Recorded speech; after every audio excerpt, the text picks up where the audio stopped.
Silakan, Mbak. Bismillahirrahmanirrahim. Assalamualaikum warahmatullahi wabarakatuh. Eh, yang terhormat Bapak Taufik selaku dosen Industrial System Design dan teman-teman rekan-rekan S2 sekalian, Master of Industrial Engineering. Izinkan kami kelompok 9 untuk presentasi. Di antaranya ada Pak Agum Maulana Suyoko, saya sendiri Fajar Mudzakir, kemudian ada Pak Zuhri Mayandi. Kita akan membahas tentang Smart Table. Oke, di chapter pertama ini kita membahas tentang design requirement. Introduction-nya yaitu adalah selama pandemi COVID-19 berlangsung, berbagai sektor usaha maupun perusahaan menerapkan sistem kerja secara daring atau online. Sesuai data survei yang kita dilakukan oleh PricewaterhouseCoopers, ditemukan bahwa sekitar 50% responden dari pemimpin perusahaan telah membuat kebijakan untuk mempermanenkan sistem kerja secara online, terutama di Indonesia. Kemudian dalam bekerja secara online dibutuhkan tempat dan fasilitas. Tentunya dibutuhkan tempat dan fasilitas yang kerja yang sangat memadai. Oleh karena itu kita mulai menciptakan sebuah produk yang membuat eh, fasilitas kerja yang memadai. Kemudian untuk desain requirement-nya itu adalah problem statement dan objektivitas, yaitu kebijakan perusahaan mengakibatkan banyak pekerja melakukan pekerjaan di berbagai tempat. Ditambah dengan kebutuhan terkait dengan fasilitas bekerja akan semakin beragam untuk menunjang fasilitas pendukung karyawan dalam pekerjaannya. Yaitu conclusion dari kami adalah membuat salah satu fasilitas yang dibutuhkan yaitu adalah meja kerja atau yang kami sebut dengan smart table. Nah, untuk scope of project atau ruang lingkupnya itu yaitu pertama, project akan fokus kepada pembuatan meja lipat. Kemudian yang kedua, memiliki fitur maksimal yaitu sebanyak 3 fitur utama. Kemudian memudahkan user dalam penggunaannya atau user friendly. Dan yang terakhir adalah user dapat memaksimalkan penggunaan fitur. Oke, selanjutnya akan dilanjutkan oleh Pak Agum. Silakan Pak Agum. Baik, terima kasih Pak Fajar. Dari tujuan untuk pembuatan Smart Table ini, kita telah membuat kuesioner. Kita sudah menyebarkan kuesioner tersebut dan mendapatkan feedback yaitu dari 47 respon, diantaranya adalah 25 orang laki-laki dan 22 orang perempuan. Kita sudah menambahkan link di sini terkait dengan kuesionernya. Link tersebut terdapat 4 pertanyaan mengenai identifikasi responden dan 14 pertanyaan mengenai karakteristik produk untuk mengetahui kriteria apa yang dibutuhkan oleh responden kita. Kesimpulan dari kuesioner dapat dilihat yaitu bahan material smart table yang digunakan ialah kayu, 3 fitur hasil polling terbesar ialah cooling pad, charger gadget, dan lampu meja. Bentuk smart table yang dirancang ialah futuristik dan memiliki desain yang menarik. Dari fitur lampu meja akan dirancang dengan desain yang baik, lalu untuk cooling pad akan dirancang dengan harga yang terjangkau, lalu harga produk yang dari hasil kuesioner ialah harus kurang dari 250.000. Ukuran produknya maksimal ialah 60 cm kali 40 cm kali 27 cm. Warna yang digunakan ialah warna lembut atau soft color. Lalu berat yang diharapkan responden ialah kurang dari 1 kg. Terkait dengan kebutuhan customer berdasarkan hasil dari kuesioner dapat digambarkan sebagai berikut. Bahan material yang dipilih ialah memiliki bahan kayu dan memiliki desain yang unik dan warna yang lembut atau soft color. Harga yang dibutuhkan pembeli tidak melebihi 250.000. Dan fitur paling utama yang wajib ada dalam produk meja lipat ialah cooling pad. Untuk selanjutnya akan dijelaskan oleh Pak Zuri. Silakan Pak Zuri. Baik, terima kasih Pak Fajar dan Pak Agung. Berikut kami sampaikan design planning KFD meja lipat kami, di mana dari hasil kuesioner maka customer itu lebih memilih untuk harga yang terjangkau, kemudian fitur-fitur yang dipasang, kemudian desain yang futuristik, material yang digunakan, dan ukuran yang ideal.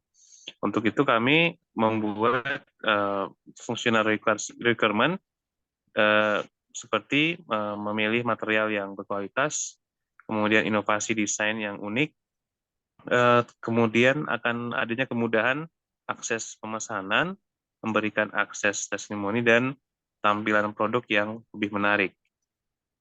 Bisa next. Kemudian dari sisi pesaing kami mengambil sampling beberapa pesaing di media sosial, di online shop. Itu ada Grosir Kitchenware, Puffy Shop, Sweet Gift 168, dan Tintin Grosir. Dari hasil KFD kami, terdapat keunggulan dari sisi inovasi desain yang kami terapkan dibandingkan dengan para pesaing kami. Tentunya untuk material itu kita hampir sama dengan merek lain seperti Grosir Kitchenware dan Puffy Shop. Next. Kemudian kami memilih analisis KFD untuk harga yang terjangkau dengan simbol bulat hitam full itu adalah simbol high, kemudian lingkaran tidak berwarna itu moderate, dan segitiga terbalik itu low. Kami mengambil poin penting di high itu di material, kemudian adanya fitur yang dipasang, kemudian material yang digunakan, desain futuristik dan inovasi, kemudian ukuran yang ideal terhadap inovasi. Sedangkan yang lainnya moderate dan low. Next. Berikut kami sampaikan beberapa pesaing kami yang kami ambil dari toko online. Next. Baik, untuk freehand sketching, kami terdapat 3 alternatif gambar dari Pak Fajar, dari Pak Agum, dan saya sendiri, di mana kami telah menggambar desain freehand sketching kami masing-masing sesuai dengan inovasi yang kami miliki. Di mana Pak Fajar alternatif kami sebut alternatif A itu terdiri dari cooling pad, kemudian ada lampu LED dan tempat power bank. Kemudian dari alternatif B itu terdapat cooling pad, kemudian ada lampu baca LED, kemudian tempat mengecas daya power bank, kemudian kaki meja yang dapat dilipat, kemudian ada busa untuk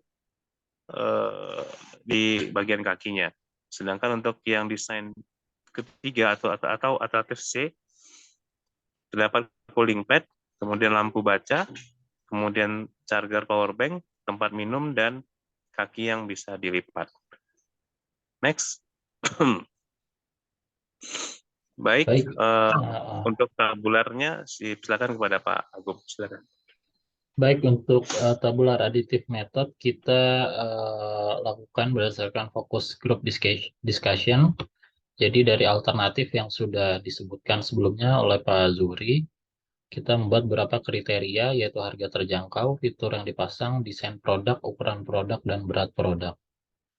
Kita juga memilih rating dari masing-masing alternatif, dari saya, dari Pak Fajar, dan Pak Zuhri, dan didapatkan bahwa alternatif C, yaitu yang dari Pak Zuhri, memiliki nilai yang paling besar. Maka dari itu kita memilih alternatif C sebagai desain final produk kita. Selanjutnya akan dijelaskan oleh Pak Fajar. Silakan Pak Fajar.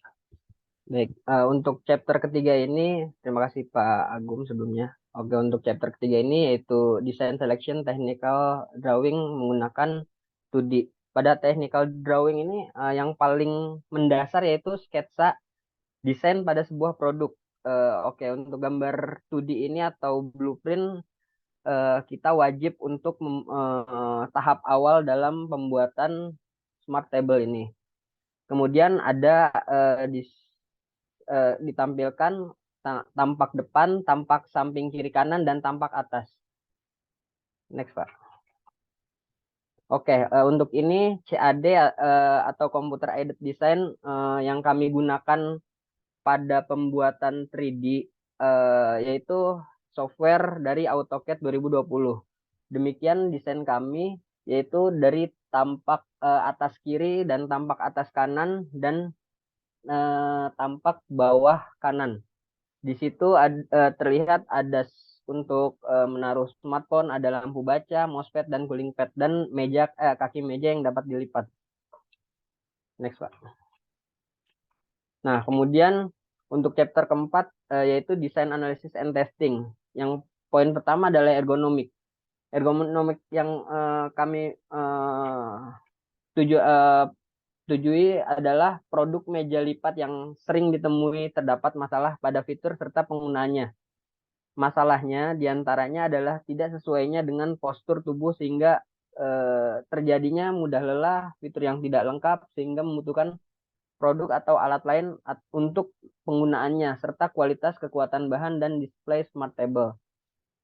Tujuan yang ingin kami capai dari pengembangan produk ini adalah rancangan smart table yang memiliki inovasi sesuai dengan keinginan konsumen dan memiliki fitur yang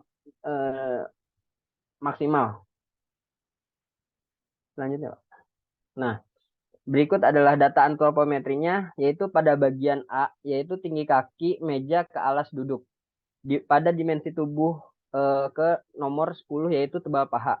Kami menggunakan persentil 90% pada wanita, yaitu 20-24, yaitu kita menggunakan maksimalnya, dan ditambahkan pada pakaian yang digunakan oleh user. Alasannya adalah posisi pada saat duduk, pada saat diluruskan, memungkinkan sulitnya memasukkan kaki kita ke dalam kaki meja.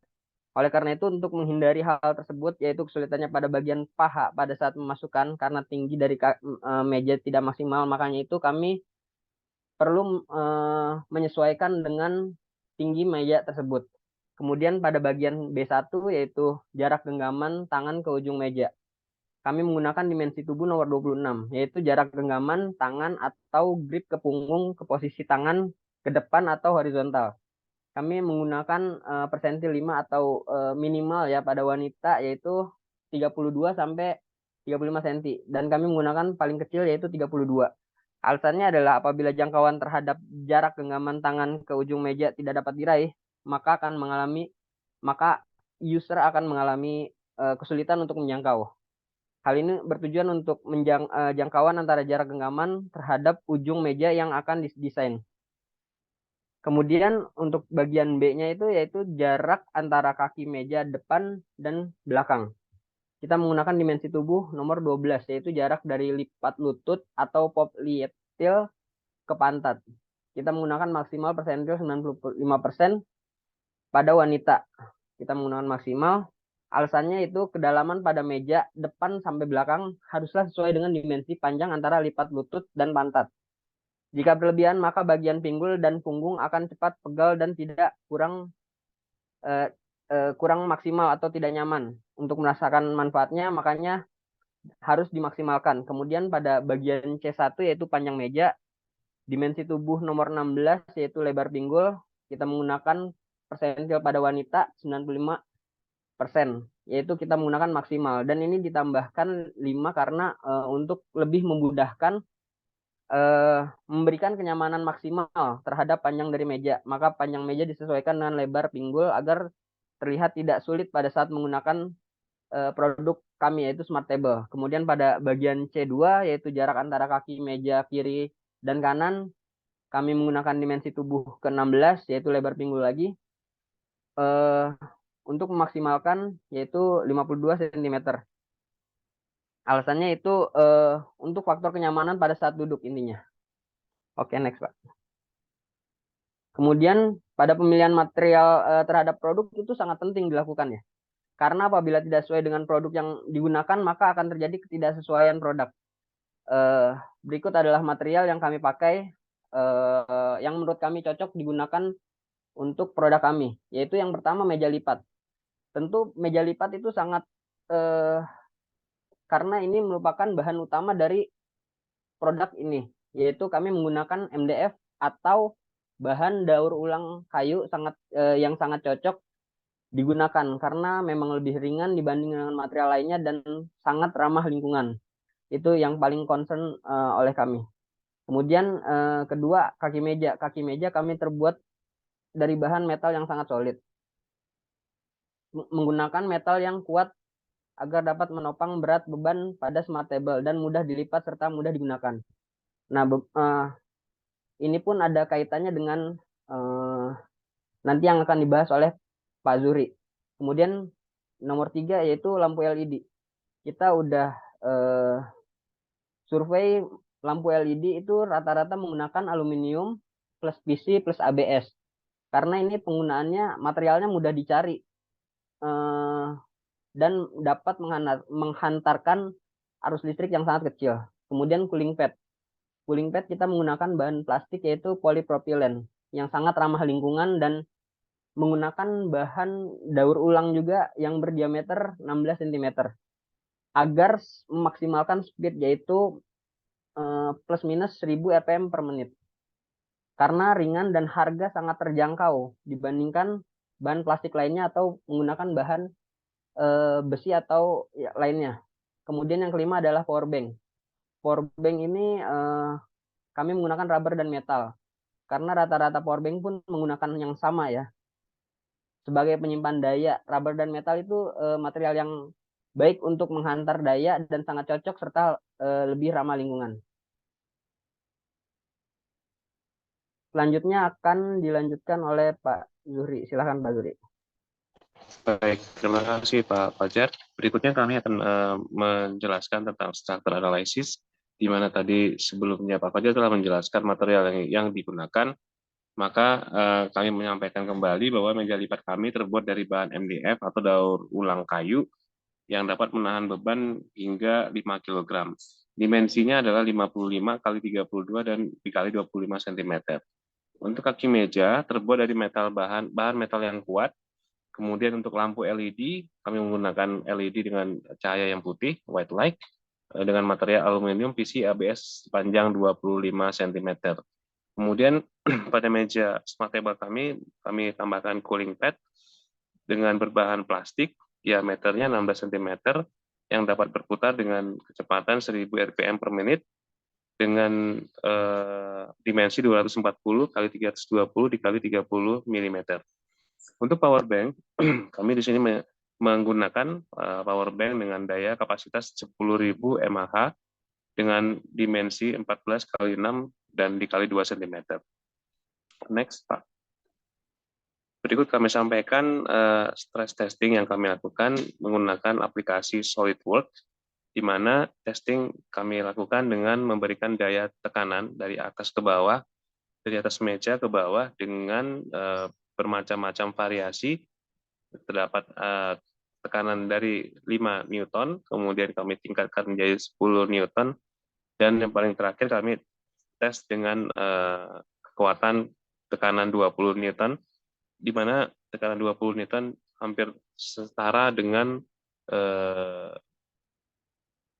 kg berat, di mana hasil tes ini meja kami titik-titik merah stres tertinggi terdapat pada pinggiran meja, dan itu terbagi rata di sekeliling mejanya, sehingga kami dapat berkesimpulan bahwa meja kami stabil untuk tekanan sampai dengan 20 Newton. Next. Untuk visibility dan costing dari struktur kami meja lipat ini, kami mengambil harga di bahan baku, yaitu meja lipat sendiri di harga 121.000, lampu LED, kemudian cooling pad dan power bank dengan total 276.500. Kemudian kami mengambil asumsi untuk biaya produksi per unit 25.000, kemudian kami menambahkan margin 10% minimal, sehingga total yang bisa kami jual di angka 332.650 per unit. Next. Next, Pak. Dari harga jual 332.000 tadi, maka kami berasumsi untuk memproduksi 100 unit selama 1 bulan, sehingga kami mendapatkan harga di 30.150.000, kemudian margin 10% di 3.015.000, yang kami perkirakan dengan margin 10%, maka modal yang kami keluarkan akan break even point di 10 bulan. Next. Baik, untuk selanjutnya akan disampaikan oleh Bapak Agung. Silakan, Pak. Baik, terima kasih Pak Zuhri. Jadi setelah desain, material, dan lain sebagainya sudah dijelaskan, lalu selanjutnya kita akan melakukan desain eksperimen and testing. Desain eksperimen and testing kita lakukan melalui focus group discussion. Di sini dibagi ke dalam beberapa eksperimen terkait dengan fiturnya masing-masing. Terkait dengan link testing, kita sudah tambahkan di slide dan juga di laporan. Jadi hasil dari desain eksperimen and testing dapat dilihat pada tabel berikut. Pada fitur meja lipat, mekanisme untuk melipat kaki meja memberi hasil yaitu baik, kaki meja dapat dilipat. Begitu pula dengan melipat dasar meja, resultnya juga baik, dasar meja dapat dilipat. Lalu selanjutnya ialah warna meja lipat kita katakan buruk karena hasil dari kuesioner warna yang dibutuhkan ialah soft color, sementara meja lipat kita memiliki warna hitam. Lalu untuk fitur lampu meja kita melakukan testing terkait dengan konektivitas lampu dan warna lampu. Didapatkan hasil baik, yaitu lampu dapat menyala ketika dikoneksikan pada listrik dan lampu memiliki warna putih dan terang. Lalu untuk fitur selanjutnya yaitu cooling pad, kita melakukan testing terkait dengan konektivitas cooling pad dan efek penggunaan fitur ketika digunakan menggunakan laptop. Konektivitas memiliki hasil baik, yaitu cooling pad dapat menyala ketika dikoneksikan. Efek penggunaan fitur cukup baik, laptop dapat menjadi lebih dingin. Lalu fitur terakhir yaitu power bank. Kita melakukan testing yaitu terkait dengan konektivitas power bank ketika digunakan dan konektivitas ketika melakukan pengisian daya. Dan memiliki hasil baik, yaitu gadget dapat terisi dengan baik, dan power bank juga terisi dengan baik ketika dilakukan pengisian daya. Selanjutnya itu terdapat design refinement. Di sini sesuai dengan hasil focus group discussion, terdapat beberapa improvement yang kami ajukan, yaitu warna pada meja lipat diubah menjadi warna yang cenderung soft color. Yang kedua ialah ukuran maksimal laptop yang digunakan untuk cooling pad ialah 14 inch. Sementara hal ini dapat ditingkatkan dengan menggunakan cooling pad untuk ukuran 15 inch. Lalu yang terakhir ialah daya yang terdapat pada power bank bisa ditingkatkan menjadi 20.000 mAh. Karena yang kita gunakan yaitu memiliki daya 10.000 mAh. Berikut terkait dengan desain prototyping. Kita juga sudah mencantumkan link terkait dengan desain prototyping pada laporan. Di sini kita dapat melihat bahwa fitur-fitur sudah diassembly. Dari meja lipat sudah ditambahkan cooling pad, ditambahkan charger, power bank, dan ditambahkan lampu. Untuk lebih jelasnya dapat dilihat di video yang sudah kita tambahkan. Lalu konklusi dari penelitian ini ialah fitur yang dibutuhkan konsumen yaitu lampu meja, cooling pad, dan power bank. Desain produk Smartable juga dapat dilihat yang sudah dijelaskan oleh Pak Fajar sebelumnya. Dan harga untuk produk Smartable kita jual dengan harga sebesar Rp332.650. Sekian presentasi kelompok 9. Terima kasih atas perhatiannya. Kurang lebihnya mohon maaf. Terima kasih. Assalamualaikum warahmatullahi wabarakatuh.